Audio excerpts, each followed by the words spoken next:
You have discovered America's production vlog, showcasing tips, tricks, meanderings, and wizardry relating to marketing and production for photographers, videographers, and creative professionals, including but not limited to soccer moms, armchair entrepreneurs, amateurs, prosumers, and professionals alike. Produced by Kel Thompson of America's Production Company. And now our legal disclaimer. This is only a vlog, a video log, often done in one take, and the camera is typically being handheld by the host. The entire show is normally conceived, shot, edited, uploaded, and tagged out in a matter of hours. In the event that you are expecting something more professional or planned, please visit americasproductioncompany.com to hear from our current clients and see our current corporate and television, video, photo, and live event productions. Any advice, tips, or tricks given here on America's Production Vlog are simply recommendations. Try them at your own risk. And now, on to today's irregularly scheduled vlog. Today on America's Production Vlog, I've got a new EWA Marine or UA Marine underwater housing for my 5D Mark II, which is a digital SLR camera. It's the old point and click style. The nice thing about the UA Marine housing is that it's been around for a long time. It's been tested, tried and true. It definitely is not the most sexy thing in the world, but it's got an entry-level price of about $430 from B&H Photo. I did buy an extra adapter to go on my lens for my 28-135 Canon EF lens to make it seat properly up against, flush against the glass lens. Now I will add that I didn't figure out how to get that adapter and the lens to seat as I would like it to, so I opt to use it without the adapter, and I find myself swimming with this pressed up against the glass so that this doesn't pull out and get any of this in the periphery of your shot. So basically, this is the bag, this is the area for the flash.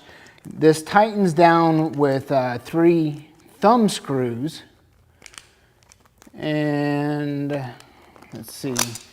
Basically, that clamps over the side of the plastic bag with the thumb screws, and the plastic just kind of lays over twice, so that creates the watertight seal. And they say that it is good, actually, it's rated up to 150 feet. I think that largely depends on how much air you have trapped in the bag. Now, after you seal the bag, you can release the air right here, so that you can kind of, as you might guess, when you go down in water with basically a balloon, it gets kind of hard to sink that balloon very far, so you want to release as much of the air as possible. And you'll want to consult your owner's manual about exactly how to do that, depending on the depth you're going to. This is my second bag. My first one, after a couple weeks, I did do a very shallow dive with it, and I guess maybe too much air pressure built up, and it got a leak right here in the corner. So bubbles started coming out. I think maybe a little bit of water leaked into it, but it wasn't something, of course, with a $3,000 camera that you want to push too far, because you don't want to risk that equipment any more than you have to. On the inside, I've got my camera. Of course, it's way over there on the other table, but on the inside you get, this is the adapter ring that sits flush on the glass. Now I've opted not to use this. And then there's also a couple of spacers.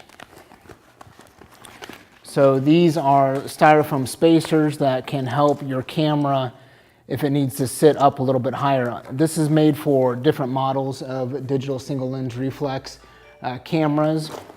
I'm going to go ahead and show you how this goes into the EWA Marine or UA Marine bag.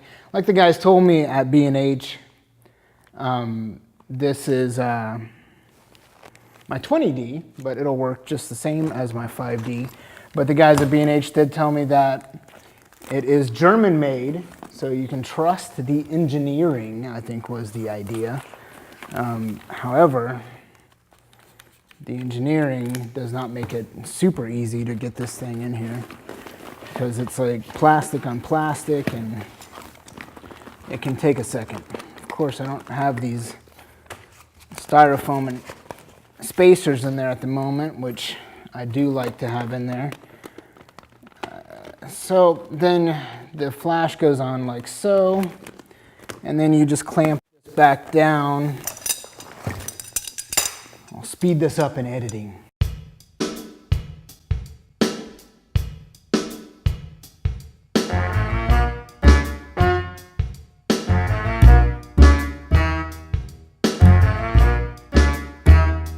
And you tighten the 3 thumb screws, and there you have it. That is how the EWA Marine looks with a DSLR. And like I said, I usually like to push this glass up while I'm trying to shoot. And it's not the easiest thing in the world to handle. This is what you have for controlling your controls. On top of that, the monitor is very hard to see, especially if you're working in daylight, which most people dive in daylight. And I'm sure at night it's a little easier to see. And it's hard to see the little red dot to see if you're recording, if you're rolling HD video. So when you consider that you've got a mask on top of this plastic shield through here, and then the daylight, you kind of have to set it, hit record, go down, get what you're gonna get, come back up. And if you're like me, you will find that a lot of the footage that you thought you shot, you weren't recording because you thought you would press record, but maybe you didn't. In addition, it comes with a couple of keep your camera dry, sort of do not eat silica gel tablets. So these go inside here, and that will help absorb any moisture or humidity that might be in the air that might cause your lens to fog up, which you don't want to happen when you're down on a dive. So this is the EWA Marine bag. I think it's worth the money.